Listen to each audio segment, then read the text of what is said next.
Hello and welcome to Daily Records. I'm Tommy Burton, and today's album is the second studio album from Peter Gabriel. It actually is a self-titled album, but a lot of fans and people refer to this album as Scratch, as evidenced by the front cover that was designed by Hypnosis, who did a lot of album covers for various people, most notably Pink Floyd. There's a lot of fans of them out there. This album was produced by Robert Fripp, and it actually was part of a loose sort of trilogy, which included his album Exposure as well as Daryl Hall's Sacred Songs. All three were produced by Robert Fripp. Now, like I said, this is the second album Peter Gabriel made after leaving the band Genesis. And he's getting a little further away from the progressive music. Of course, if you listen to those early Genesis records, they're very, very progressive. And as Peter Gabriel kind of went on and on, just like Genesis, funny enough, became sort of more commercial pop. The album itself, though, wasn't of the three self-titled Peter Gabriel albums. This is probably the weakest to me. It's a little bit cold. And it takes a little while to settle in. Now, having said that, there really are some really nice songs on here, particularly On the Air and DIY, the first two tracks on here.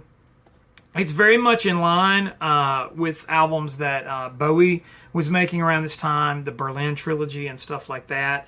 But it's just not as strong as those albums. And I think Peter Gabriel was still really trying to find his voice as a solo artist, and not quite there yet.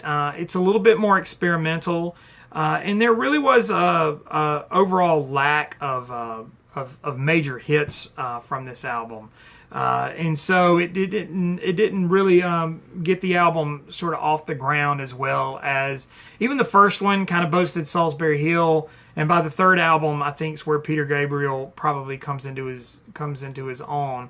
But, you know, it in and of itself, you can definitely tell that Peter was an artist that was searching and trying to find a sound and trying to lock in on some stuff.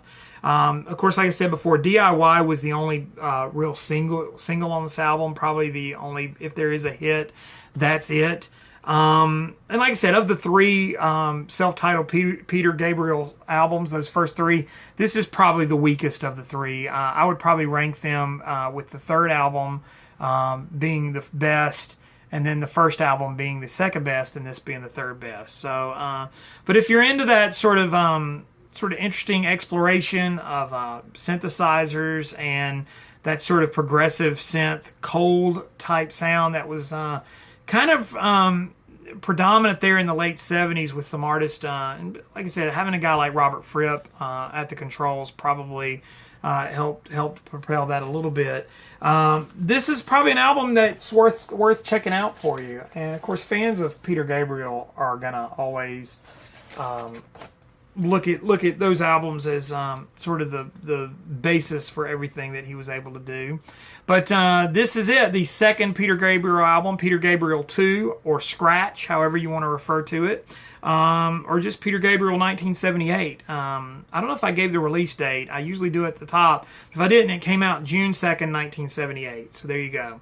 Like, comment, subscribe, share below. Give me your thoughts on Peter Gabriel. He's one of my favorite singers, probably easily one of my favorite male vocalists ever, and so I'm a big fan. So I enjoy his work.